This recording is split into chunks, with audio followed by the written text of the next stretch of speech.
10월 27일 새벽기도 하나님 앞에 드리겠습니다. 우리 먼저 사도신경으로 우리의 신앙을 고백하겠습니다. 나는 전능하신 아버지 하나님 천지의 창조주를 믿습니다. 나는 그의 유일하신 아들 우리 주 예수 그리스도를 믿습니다.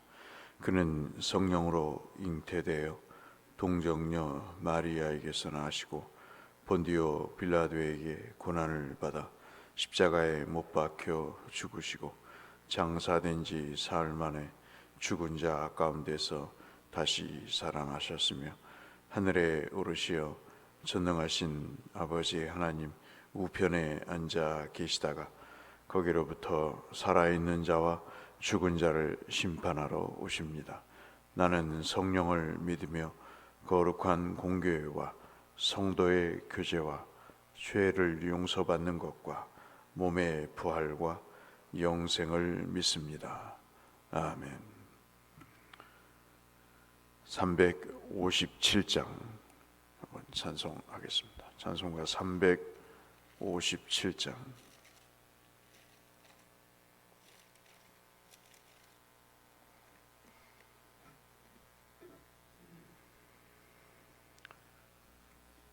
(357장) 주 믿는 사람 일어나 찬송합니다. 주 믿는 사람 일어나 나 힘을 합하여 이 세상 모든 마귀를 다쳐서 멸하세. 저 앞에 오는 적군을 다 싸워 이겨라. 주 예수 믿는 힘으로 온 세상 이기네. 믿음이 이기네. 믿음이 이기네. 주 예수를 믿음이 온 세상 이기네. 온 인류 마귀 계율로 큰 죄에 빠지니 진리로 띠를 띠고서 늘 기도 드리세. 참 믿고 의지하면서 겁 없이 나갈 때 주 예수 믿는 힘으로 온 세상 이기네. 믿음이 이기네. 믿음이 이기네. 주 예수를 믿음이 온 세상 이기네. 끝까지 이긴 자에게 흰 옷을 입히고 또 영생 복을 주시니 참 기쁜 일일세. 이 어두운 세상 지나서 저 천성 가도록 주 예수 믿는 힘으로 온 세상 이기네. 믿음이 이기네. 믿음이 이기네. 주 예수를 믿음이 온 세상 이기네. 아멘.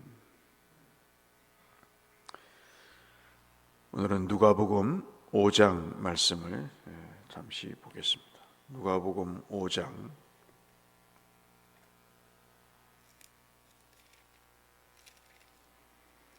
17절에서 39절의 말씀.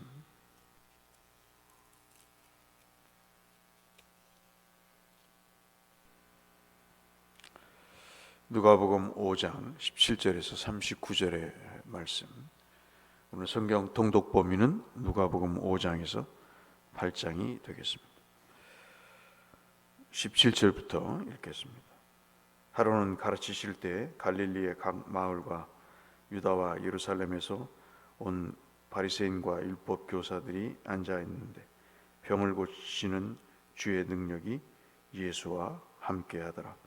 한 중풍병자를 사람들이 침상에 메고 와서 예수 앞에 들여놓고자 하였으나 무리 때문에 메고 들어갈 길을 얻지 못한지라 지붕에 올라가 기와를 벗기고 병자를 침상째 무리 가운데로 예수 앞에 달아내리니 예수께서 그들의 믿음을 보시고 이르시되 이 사람아 내 죄사함을 받았느니라 하시니 서기관과 바리새인들이 생각하여 이르되 이 신성 모독하는 자가 누구냐? 오직 하나님 외에 누가 능히 죄를 사하겠느냐? 예수께서 그 생각을 아시고 대답하여 이르시되 너희 마음에 무슨 생각을 하느냐? 내 죄사함을 받았느니라 하는 말과 일어나 걸어가라 하는 말이 어느 것이 쉽겠느냐? 그러나 인자가 땅에서 죄를 사하는 권세가 있는 줄을 너희로 알게 하리라 하시고 중풍병자에게 말씀하시되 내가 내게 이르노니 일어나 내 침상을 가지고 집으로 가라 하시매 그 사람이 그들 앞에서 곧 일어나 그 누웠던 것을 가지고 하나님께 영광을 돌리며 자기 집으로 돌아가니 모든 사람이 놀라 하나님께 영광을 돌리며 심히 두려워하여 이르되 오늘 우리가 놀라운 일을 보았다 하니라. 그 후에 예수께서 나가사 레위라 하는 세리가 세관에 앉아 있는 것을 보시고 나를 따르라 하시니 그가 모든 것을 버리고 일어나 따르니라. 레위가 예수를 위하여 자기 집에서 큰 잔치를 하니 세리와 다른 사람이 많이 함께 앉아 있는지라. 바리새인과 그들의 서기관들이 그 제자들을 비방하여 이르되 너희가 어찌하여 세리와 죄인과 함께 먹고 마시느냐? 예수께서 대답하여 이르시되 건강한 자에게는 의사가 쓸데없고 병든 자에게라야 쓸데있나니 내가 의인을 부르는 곳이 아니요 죄인을 회개시키러 왔노라. 그들이 예수께 말하되 요한의 제자는 자주 금식하며 기도하고 바리새인의 제자들도 또한 그리하되 당신의 제자들은 먹고 마시나이다. 예수께서 그들에게 이르시되 혼인집 손님들이 신랑과 함께 있을 때 너희가 그 손님으로 금식하게 할 수 있느냐? 35절부터 같이 읽겠습니다. 그러나 그날에 이르러 그들이 신랑을 빼앗기리니 그날에는 금식할 것이니라. 또 비유하여 이르시되 새 옷에서 한 조각을 찢어 낡은 옷에 붙이는 자가 없나니 만일 그렇게 하면 새 옷을 찢을 뿐이요 또 새 옷에서 찢은 조각이 낡은 것에 어울리지 아니하리라. 새 포도주를 낡은 가죽 부대에 넣는 자가 없나니 만일 그렇게 하면 새 포도주가 부대를 터뜨려 포도주가 쏟아지고 부대도 못 쓰게 되리라. 새 포도주는 새 부대에 넣어야 할 것이니라. 묵은 포도주를 마시고 새 것을 원하는 자가 없나니 이는 묵은 것이 좋다 함이니라. 아멘. 오늘은 양이 많습니다만은 누가복음 5장은 4개의 말씀으로 되어 있습니다. 5장 1절에서 우리가 읽지 않았지만 16절까지 말씀 보시면 예수께서 베드로를 만나신 그런 일이 기록되어 있고, 그리고 소위 말하는 한센병이라고 하는 문둥병자를 고치시는 그런 일이 기록되어 있습니다.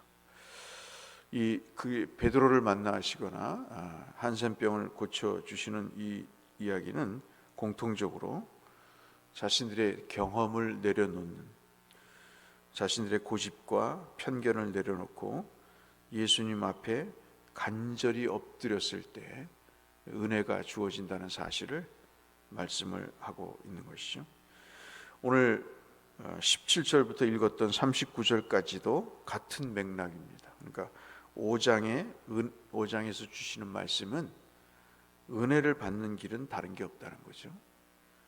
자기의 생각을 버리고 주어진 환경과 여건을 탓하는 게 아니고, 그 모든 어려움이 있지만 그것을 무릅쓰고 하나님께 모든 것을 내려놓고 나갈 때 그 삶에 은혜가 주어진다 하는 것을 말씀을 합니다. 그래서 17절부터 39절까지도 그런 맥락에서 중풍병자를 고치신 사건 잘 아시죠? 그리고 레위를 부르신 사건, 이 두 가지를 또 이야기하시면서 특히 그 레위와 식탁의 교제를 나누시면서 비유로 말씀하신 내용은 사람이 생각을 바꾸지 않으면 절대로 은혜가 없음을 말씀을 하는 내용입니다. 여러분 17절부터 26절까지의 내용을 다 아시기 때문에 설명이 필요 없겠다 생각이 됩니다. 자력으로는 주님께 나갈 수가 없죠. 더더욱 자력으로 나간다 하더라도 사람들이 있기 때문에 나갈 수가 없습니다. 그 사람의 의지도 강했겠죠. 나는 반드시 고침을 받아야 되겠다. 그리고 그 친구를 돕는 주변 사람도, 침상을 메고 오는 사람도 대단한 결심을 했던 것 같습니다. 사람이 많아서, 인파가 많아서 예수께 접근할 수가 없으니까 아시는 대로 지붕을 뚫고 그 중풍병자를 내려드립니다. 난리가 나죠. 근데 우리는 이제 건물의 구조상 그걸 뜯어서 내리기가 쉽지 않지만, 아시는 대로 팔레스틴 지역의 소위 말하는 지붕이라고 하는 것은 그냥 따가운 햇빛을 가리는 정도이기 때문에 언제든지 뜯었다 붙였다 할 수 있는 그런 구조로 되어 있습니다. 좌우간 이런 물리적인 한계를 극복하고 신체적인 한계를 극복하고 주님께 나가야 되겠다고 하는 그 간절한 마음이 이 중풍병자를 살리게 만드는 거죠. 주님은 여러분 그 말씀 속에서 한번 이런 부분을 우리가 좀 읽고 은혜를 받는 게 굉장히 중요하다고 하겠습니다. 한번 보실까요? 19절에 이제 그 사람을 달아 내리니까, 끈을 달아서 지붕에서 장정들이 서서 그 한 사람을 이제 달아 내리니까 침상에 침대에 눕혀서 예수께서 그들의 믿음을 보셨다 그래요. 우리 같으면 그들의 하는 짓을 보고 그렇게 기록할 것 같지만, 근데 예수께서 20절에 그들의 믿음을 보셨다. 그러니까 겉으로 보이는 행위를 말씀하지 않고 보이지 않는 속 믿음을 보셨다. 참 은혜스러운 거죠. 겉으로는 아무리 번지르한 종교 지도자들이라도 그들은 결코 예수께 나오면서 믿음으로 나오지 않습니다. 꼬투리를 잡을 것, 뭐가 문제가 있는가를 보려고 나오지, 물론 호기심에서 나오기도 하겠죠. 날마다 헤드라인에 장식을 하니까 스타가 되니까 보고 싶어서 올 것입니다. 그런데 이들처럼 믿음은 없었던 것이죠. 그 내용을 지금 말씀하시면서, 믿음을 말씀하시면서 20절에 주님은 병을 고쳐주실 뿐만 아니라 가장 먼저 하신 일이 죄사함을 받았느니라고 하는 선포를 하십니다. 여러분, 우리가 꼭 기억해야 될 것은 가난해도 좋습니다. 서러운 일이 있어도 괜찮아요. 못 배워도 괜찮습니다. 천국 가면요 아무짝에 쓸모없습니다. 그런데요 죄사함을 못 받으면 그것은 인생의 큰 패착입니다. 아무리 이 땅에서 신분을 얻고 지위를 얻어봐도 예수 만나지 못하고 죄사함 받지 못하면 그 인생 실패하는 거예요. 그러니 우리가 길을 쓰고 살아가는 사람을 위해서 매일 새벽마다 예수님 저 인간 구원해 주세요라고 기도하는 이유가 거기에 있는 것 아니겠어요? 여러분 매일 참이슬 목에 넘기면서 술이 취해 있으면 그 인생 행복합니까? 여러분 절대 그렇지 않아요. 주일날 예배드리러 오면서 평일에는 대고사가리에 담배 물고 있으면서 그 인생 평안합니까? 절대 그럴 수 없는 거예요. 주께서 말씀하시기를 이 사람에게는 믿음이 있는데 그 믿음을 보니 제사함이 필요하겠다는 거예요. 이들은 하나님 앞에 병을 고치겠다고 나오지만 주님은 병보다 더 중요한 죄사함이 있어야 되겠다는 겁니다. 사랑하는 성도 여러분, 지붕이라고 하는 한계가 우리에게 있습니다. 그런데요, 그걸 깨셔야 돼요. 예배 시간에 박수를 칠 때 박수도 치고, 다른 교회는 찬송할 때 일어나 춤도 춘다잖아요. 우리가 뭘 얼마나 그렇게 대단해서 거만하게 앉아 있을 수가 있습니까, 여러분? 하나님 앞에 구원받은 경험을 한다면요, 가만히 앉아 있을 수가 없는 거예요. 주께서 말씀하시죠. 뭐라고 말씀하십니까? 네가 이 죄사함의 권세를 가진 권한이 있냐고 바리새인과 서기관들이 난리가 났습니다. 신성모독이라고. 그랬더니 이 모든 일에 대해서 영광을 돌리는 일이 벌어지게 되고 주께서 그 사이에 23절에 말씀하시죠. 내가 제사함을 받았느니라 하는 말과 일어나 걸어가라 하는 말이 어느 것이 더 쉽겠느냐 그래요. 여러분 같으면 어느 것이 더 쉽겠습니까? 죄사함을 받으라는 말이 쉽겠죠. 겉으로 드러나는 것이 없으니까. 중풍피해자가 일어나 걷는 게 얼마나 어렵습니까? 그러나 여러분 나중에 죄사함이 얼마나 어렵고 소중한 일인가 하는 것들을 알 때가 오는 것이죠. 그리고 27절부터는 레위를 만나 주십니다. 가버나움은 세관이 있는 곳입니다. 로마의 물품이 전달되고 통행세가 바쳐져야 되는 그런 곳에, 높은 곳에 레위인이 앉아 있습니다. 세금을 있는 대로 거두고 더 걷어서 사람들의 원성을 사고, 가족 중에 세리가 있다는 것이 치욕일 정도로 아주 더러운 병든자와 거린과 마찬가지로 세리를 취급을 했습니다.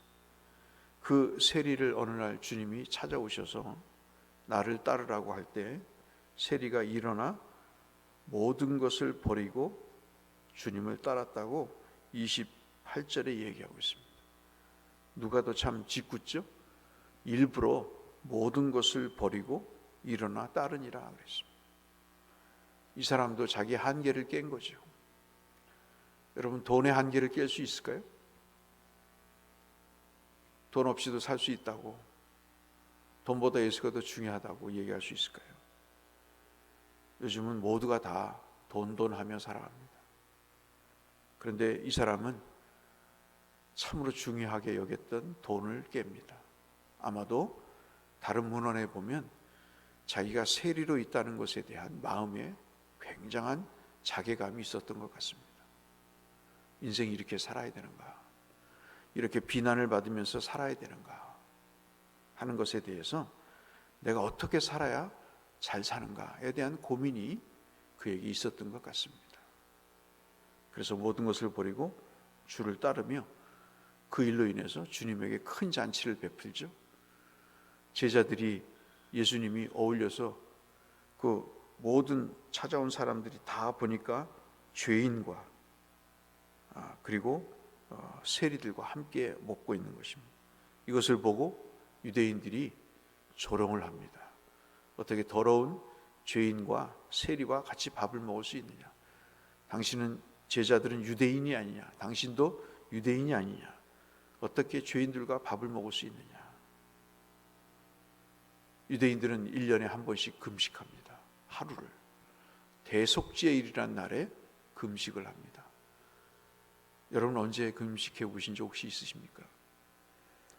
하루를 금식하고 경건한 사람은 월요일과 목요일에 금식 2번을 합니다. 대단한 거죠.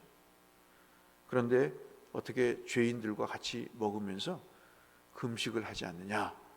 그렇게 얘기를 하자 너는 주님 말씀하시길 너는 잔치집에 혼인집에 가서 굶고 있느냐? 누가 결혼식 했는데 뷔페에 가서 나 오늘 금식한다고 밥 안 먹고 앉아있는 사람 본 적이 있냐?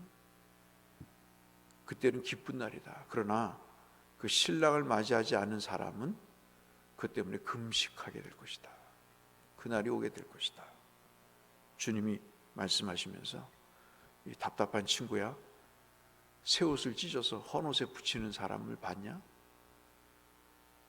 가죽 부대가 낡아지면 그러면 포도주가 새게 돼 있는 거예요. 포도주는 오래될수록 좋은 건데 그 아까운 포도주가 셀 수 있겠느냐? 새 포도주는 새 부대에 담아야 된다 하는 말씀을 하면서 새로운 은혜와 복을 누리려면 자기 자신을 깨지 않으면, 한계를 깨지 않으면 이루어질 수 없다는 사실을 우리에게 말씀해 주고 있습니다. 우리에게 분명한 한계가 있습니다. 우리를 막고 있는 그런 내적인 한계도 있습니다. 그것을 깨야 우리가 주님을 만나고 은혜를 누릴 수 있다고 얼마 전에도 말씀드렸죠. 옥합을 깬 여인의 그 삶을 보면서 믿음은 깨는 것이다, 깨트리는 것이 믿음이란 말씀을 드렸듯이 오늘도 동일한 말씀 드리면서 주님, 내가 한계를 벗어나서 믿음으로 이기는 일이 무엇인지 357장의 찬송처럼 믿음으로 이겨야 되는데 내가 깨야 될 한계가 뭔지 그것을 생각나게 하게 하시고 그것을 깨므로 인해 그것이 보이는 것이든 보이지 않는 한계이든 깨서 주님의 은혜를 경험하는 내가 되게 해달라고 함께 기도하시는, 그래서 은혜와 축복을 누리시는 저와 여러분이 되시기를 주의 이름으로 축원합니다. 거룩하신 하나님 아버지, 오늘 누가복음 5장에서 귀한 분들의 주님을 만나는 은혜의 사건들을 경험했습니다. 우리도 이러한 은혜가 있도록 우리가 깨지고 주님 앞에 나아갈 수 있는 귀한 성도님들 되실 수 있도록 도와주옵소서. 예수님 이름으로 기도드렸습니다. 하늘에 계신 우리 아버지, 아버지의 이름을 거룩하게 하시며 아버지의 나라가 오게 하시며 아버지의 뜻이 하늘에서와 같이 땅에서도 이루어지게 하소서. 오늘 우리에게 일용할 양식을 주시고 우리가 우리에게 잘못한 사람을 용서하여 준 것 같이 우리 죄를 용서하여 주시고 우리를 시험에 빠지지 않게 하시고 악에서 구하소서. 나라와 권능과 영광이 영원히 아버지의 것입니다. 아멘. 오늘도 하나님의 축복을 누리시는 하루가 되시기를 바라고요. 건강하시기를 바랍니다. 함께 기도하며 주 앞에 나가겠습니다. 하나님 아버지, 감사합니다. 주의 은혜로 여기까지 왔습니다. 은혜가 아니면 설명할 수 없는 그런 상황 가운데 살아오게 하셨습니다. 주님, 한계와 모든 장애를 극복하고 주님께 열정적으로 다가간 사람들이 복과 은혜와 치유와 회복을 누리는, 특별히 죄사함의 구원을 누리는 은혜를 경험한 사건을 말씀으로 묵상했습니다. 머리에는 가득 든 것이 있지만, 누릴 권세가 있지만 주님께 가까이 가지 못하는 믿음이 없는 바리새인과 서기관의 모습도 보면서 저들이 결코 변하지 않는 하나님 교만하고 고집스럽고 아집스러운 모습도 보게 됩니다. 거룩하신 주여, 신랑 되신 예수께서 우리의 기쁨이 되어 주시고자 하시는, 그 새로운 옷을 입혀 주시고자 하시는 그 은혜를 우리가 감지하고 깨닫고 그 삶을 누리는 복된 우리가 되게 하여 주시옵소서.